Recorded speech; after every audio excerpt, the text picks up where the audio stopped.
Oke guys, welcome back to Crypto Indonesia bersama gue Toshi, di mana kita akan membahas segala sesuatu yang berhubungan dengan cryptocurrencies dan blockchain.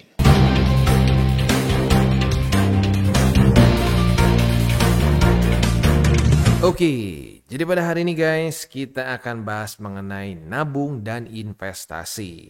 Ini tentunya adalah dua saran yang gue cukup yakin ortu lu pernah ngomong ke lo ya. Apalagi misalkan lagi ultah nih, ultah dikasih duit ya. Dibilangnya apa? Ditabung ya, jangan kebanyakan dipakai begitu.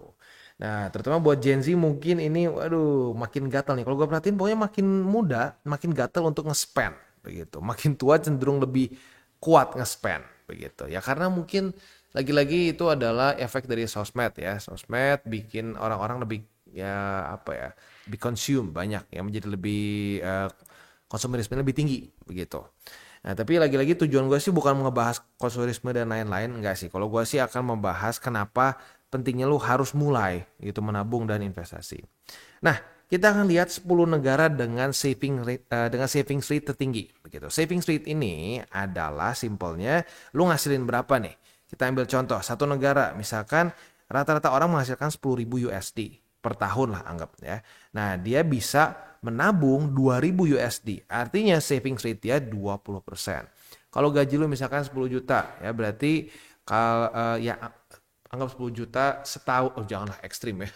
Anggap 100 juta setahun lah ya. 100 juta setahun, maka kalau lu bisa save up 20%, lu savings rate-nya 20%. Simple ya, harusnya semua orang ngerti. Nah, yang cukup mengagetkan adalah top 10-nya, nomor 1 ada negara di Afrika katanya, negara di benua Afrika yang bernama Djibouti. Nah, savings rate mereka 84,9%. Wow, berarti kalau dari 100 juta dia kesannya save up itu 84, ya kasar 85 juta. Gila ya. Tapi memang ada yang seperti ini. Ini faktanya di 2022 mereka savings rate-nya itu di 85% kurang lebih.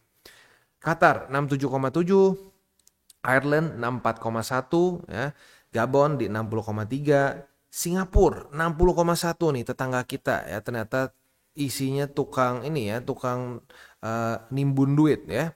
Lalu ada Brunei, ada Luxembourg ya, ada Republic of Congo. Ini gue kaget ya Kongo ya, ternyata Kongo gede juga ya dia savings rate-nya ya.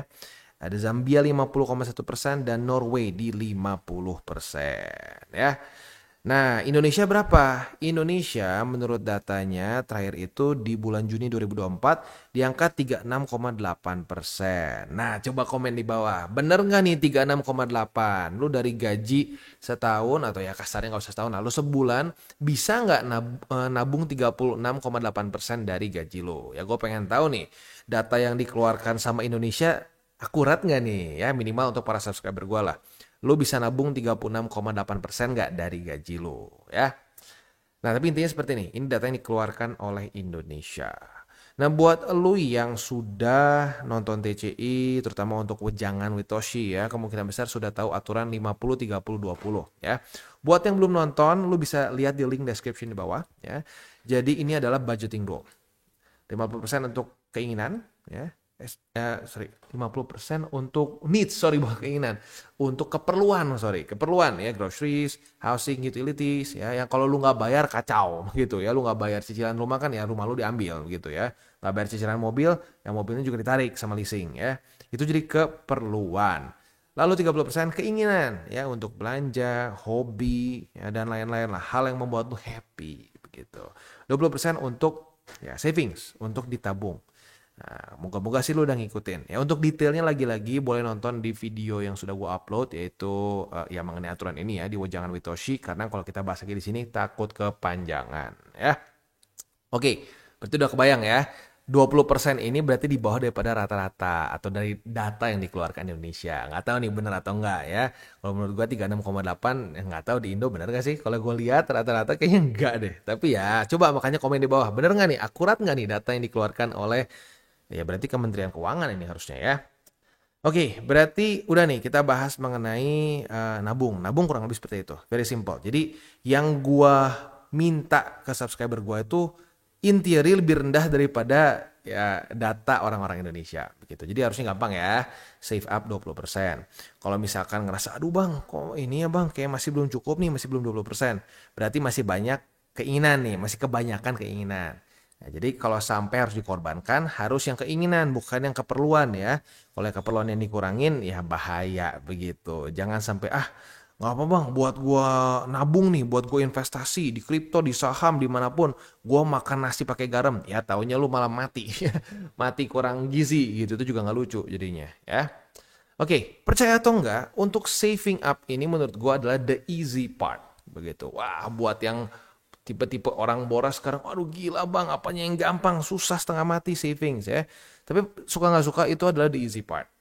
Yang susah itu adalah mempertahankan daya beli kita. Nah, masuklah sekarang ke bagian investasinya. Tetapi sebelum kita masuk ke bagian investasinya, kita akan dengar dulu pesan-pesan dari sponsor kita pada hari ini. Oke, today's video is brought to you by Maxi. Di mana Maxi sedang ada limited time offer, deposit and trade to earn ya, sebesar 20 USD. Ini eventnya simple banget, langsung aja kita jelasin gimana cara kerjanya.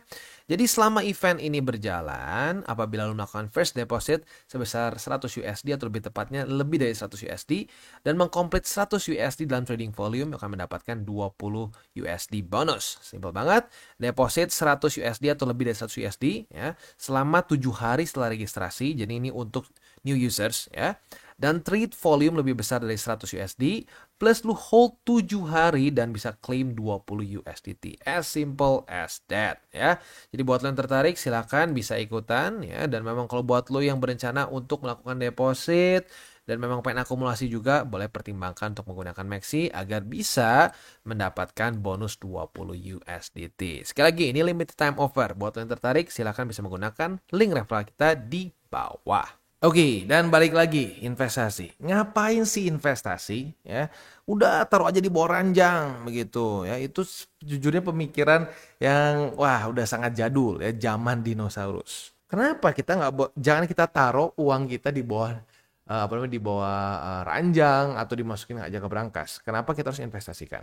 Karena purchasing power kita itu berkurang dari waktu ke waktu. Ini dari dolar aja ya, rupiah otomatis lebih parah. Jadi dari sebelum 1920 daya beli US itu atau USD lebih tepatnya turun dengan sangat ekstrim. Basically udah kayak 99%. Nah, tentunya ada beberapa event yang bisa dibilang ngasih bensin terhadap itu ya, seperti Bretton Woods, lalu juga gold standard yang dilepas oleh US oleh si Richard Nixon ya. Dan juga yang terakhir ada yang kita baru rasakan, yaitu money supply US bertambah sebesar 3,8 triliun USD di 2020, di mana di situ terjadi QE gede-gedean, money printing gede-gedean ya. Nah, jadi ya kita tahu ya, kita udah belajar dari SD kayaknya, mungkin sekarang, dulu mungkin diajarnya SMP, sekarang SD kali ya, di mana Bank Indonesia atau Bank Sentral itu memiliki memiliki hak untuk money printing atau ngeprint uang, menambah supply di market. Nah, pertanyaannya kalau supply nambah di market, apa yang terjadi? Ya, supply demand, begitu. Buat lo yang nggak tahu, dulu di Afrika di berbagai macam negara di Afrika lah ya, mereka menggunakan beads ya, trade beads namanya, di mana mereka menggunakan si beads ini untuk menjadi satu satuan uang, begitu. Bentuknya macam-macam ya, ada yang warna biru begini, ada yang merah dan seterusnya ya. Nah, di mereka kenapa bisa jadi uang? Karena waktu itu di Afrika glass making it's not common, jadi jarang ya. Itu membuat glass bead menjadi scarce atau ya susah untuk didapatkan begitu. Maka dari itu dianggap berharga. Jadi bisa menjadi wealth storage, bisa menjadi social status dan seterusnya. Jadi ini uang dan juga perhiasan di waktu bersamaan begitu ya. Nah, tetapi ya biasa nih orang-orang Eropa datang ke Afrika. Mereka lihat, mereka uangnya itu glass bead. Wah, di sini kita gampang bikin glass bead. Akhirnya apa? Mereka bikin glass bead gede-gedean dengan jumlah yang sangat besar. Mereka rush the market ya. Di Afrika yang mereka datangkan glass bead banyak sekali dari Eropa. Akhirnya apa? Ya akhirnya ini jadi worthless begitu. Nah, ini mirip-mirip sama uang kita. Saat bank sentral mengeprint uang kita dengan jumlah yang sangat besar, guess what? Ini yang kurang lebih miniatur dari yang dilakukan oleh bangsa Eropa. Kalau Eropa ekstrim ya, Eropa itu sampai membuat glass bead ini jadi tidak berharga lagi. Begitu. Itu kasus sangat ekstrimnya. Nah, tapi kalau bank sentral sih ya nggak separah itu. Tetapi ya bisa dibilang yang mereka lakukan membanjiri supply dari fiat yang kita punya, bisa rupiah, bisa dolar, yaitu memiliki efek yang sama dengan trade beads, tapi dengan rasio yang lebih kecil aja begitu. Itu kan USD. Sekarang kita akan bahas mengenai rupiah. Ini datanya dari bola salju ya. Nah, ini kalau yang ini sebelumnya datanya tuh dari Bureau of Labor Statistics ya, langsung dari Biro Statistik US begitu. Nah, untuk dari bawah salju ini dia bilang bahwa inflasi rata-rata dalam ya sekarang kan 2024 berarti ya 10 tahun sih. Tapi ini kan dari 2003 berarti ya oke lah 9 tahun lah, data 9 tahun menunjukkan bahwa faktanya rata-rata 3,59. Wah, nggak gede dong bang. Iya, jujurnya nggak terlalu gede-gede amat inflasi di Indo. Menurut data at least ya. Nah, jadi kalau misalkan nih sejuta ya di 2024 inflasi 8,36%, berarti ya jadi 1,83 begitu. Jadi kita berkurang sebenarnya daya beli kita. Nah, terus sampai ke bawah sini. Nah, akumulasi dalam 10 tahun ke belakang, atau lebih tepatnya 9 ya, karena dari 2014 sampai 2023 itu 42%. Begitu. Ya. Orang mikir, setahun cuma 3%, kecil lah. Iya benar, setahun 2 tahun. Lu kalikan 10 kali, setengah daya beli lu hilang. Ya nggak setengah sih, 42%. Nyaris setengah dari daya beli lu berkurang. Gitu. Nah berarti orang-orang yang tidak investasi dalam 10 tahun ke belakang, kebayang gak sih? Kekayaan mereka kalau mereka taruh semua di rupiah atau di bahkan di dolar pun gitu, itu tergerus dengan sangat ekstrim. Begitu. Nah, jadi sekali lagi ini dia pentingnya kita kenapa harus investasi. Investasi apakah harus di kripto? Enggak harus di kripto ya. Lu bisa macam-macam. Bisa lu kalau sangat konservatif, yang penting udahlah Bang. Kalau misalkan lu bilang nih datanya 3%-an, ya udahlah gue cari aja SBN. SBN kan bisa sampai paling tingginya sekarang kayak nyaris 7 lah ya, 6 something lah. 7 kayaknya enggak deh, 6 something lah ya. Udahlah Bang, itu aja lumayan. Ya bener, itu udah bagus dibanding lu enggak pegang sama sekali apapun investasi. Begitu ya. Jadi itu ya salah satu caranya kalau lu sangat konservatif. Tapi kalau gua pribadi merasa ya gini deh, rata-rata 3,59. Tapi buat lu yang beneran hidup di Indonesia, bener gak sih rata-rata 3,59? Ya setiap kali lebaran aja naik, menurut gua enggak cuma naik 3,59%. Gitu. Jadi makanya ini by data sih harusnya kalau lu SBN dan kawan-kawan aman. Tapi pada faktanya buat lu yang hidup beneran, bukan cuma makan data gitu ya. Ya tahu di Indonesia bahwa inflasi sebenarnya lebih gede daripada itu gitu. Dan itu terjadi bukan cuma di Indonesia ya. Di US juga sama kok. Mereka bilang inflasi 3%-an terus. Tapi buat orang-orang yang mungkin nggak tahu nih, para subscriber kita ada yang tinggal di US, benar nggak 3%? Menurut gue sih enggak. Gitu. Dari data-data yang gue lihat gitu ya. Wah, banyak orang-orang di US yang komplain, wah gila nih peningkatan harganya ekstrim, wah ya, dan bukan cuma di US, di Kanada juga seperti itu, di Eropa juga banyak yang seperti itu. Ya penyakitnya sama sebenarnya, bank sentral ngeprint uang kebanyakan, ya jadi akhirnya daya beli kita berkurang. Plus ya kalau boleh jujur sih 2020 diperparah juga sama ya apa namanya uh, supply ya pengiriman barang semua jadi kacau kan zaman COVID begitu. Tapi ya sekarang kan udah nggak masalah lagi. Ya berarti permasalahan utamanya adalah ya terlalu banyak ya uang yang beredar di pasaran begitu. Ya suka nggak suka memang seperti itu. Nah jadi makanya kalau gue pribadi sih gue nggak mau nyalahin bank sentral karena ekonomi modern itu sangat rumit begitu ya. Bahkan kalau kita lihat di sini menurut si John Maynard Keynes ya, ini tuh dia seorang ekonom di masa setelah Perang Dunia Kedua seingat gue ya. Dan bisa dibilang sekarang semua sistem perekonomian di dunia itu sangat terpengaruh dengan ekonomi versi si John Maynard Keynes ini sendiri begitu. Dia menyatakan bahwa dengan kita dengan satu negara terlalu banyak contribute di savings rate-nya terlalu tinggi juga ini bisa membuat resesi. Jadi kompleks sebenarnya dan kita nggak bisa ngomong wah udah nih pokoknya musuh kita tuh BI atau bank sentral pokoknya semua ya nggak bisa segampang itu juga sebenarnya ya karena lagi-lagi kompleks. Nah tetapi tanggung jawabnya di kita sendiri nih ya kan kita udah tahu nih permainannya seperti ini ya kita akan terus boncos kalau kita pegang kebanyakan fiat. Ya berarti yang harus kita lakukan apa? Yang harus kita lakukan adalah ya invest begitu. Nah, tapi sekali lagi invest bukan berjudi begitu. Makanya kenapa mau ngomong berkali-kali ya kita itu lebih baik di CA di kripto begitu. Kenapa? Karena di kripto itu volatile. Semakin volatile asetnya, menurut gua semakin kita harus lebih kuat di CA gitu. Nah, semakin asetnya linier perkembangannya seperti SBN, reksadana pendapatan tetap, lalu pasar uang. Nah, itu lu boleh lebih memiliki mentalitas all in karena ya linear aja begitu. Tapi semakin asetnya itu wah naik turunnya kayak roller coaster, lebih baik kita ke DCA. As simple as that begitu. Dan janganlah kita percaya dengan nabi-nabi finansial yang bisa menjanjikan, wah sakit, lu ikut gua hanya dalam beberapa bulan, kebeli ini, kebeli itu.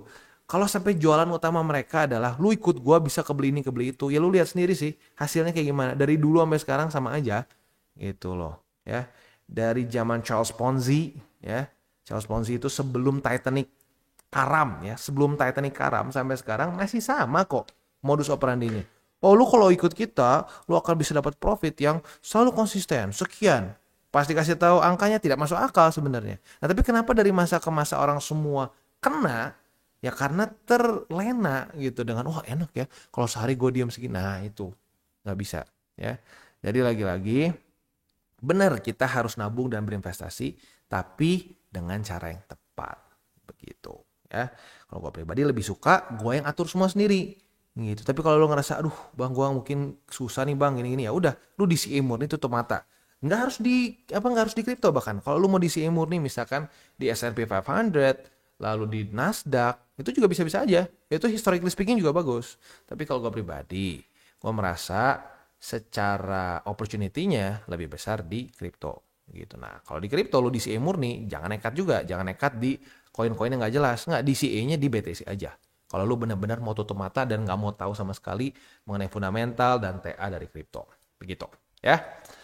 Oke, itu kurang lebih untuk video kita pada hari ini ya. Kalau gue pribadi sih mungkin akan tetap balik lagi sih ke 3 golden rules. Itu mungkin terdengar sangat simpel, tetapi banyak orang yang udah ngerasain sendiri, ya bang susah ya bang. Ya memang susah gitu karena kita manusia itu penuh dengan emosi, penuh dengan spekulasi. Nah 3 golden rules itu membuat kita lebih terkekang untuk tidak berspekulasi. Gitu. Jadi ya jangan pakai uang panas, jangan over leverage, berpikirlah jangka panjang. Simple, tapi coba lakuin. Nggak semua orang bisa, gitu ya. Oke, kita tutup video kita pada hari ini. Dan buat kalian yang belum nonton DCWT atau Daily Charting with Toshi, bisa klik di sini, di mana kita akan daily chart your favorite cryptocurrencies. Dan buat lo yang belum mengerti juga mungkin mengenai chart, candles, dan hal-hal lain, bisa juga klik di sini, ada tutorials with Toshi. Dan buat lo yang pengen mendukung TCI, salah satunya bisa menggunakan link reflektor di bawah. Dan jangan lupa juga untuk join Telegram Group, di mana kita bisa ngobrol-ngobrol santai mengenai dunia cryptocurrency secara 2 arah. So jangan lupa untuk like, subscribe, click the bell icon, and see you on the next video.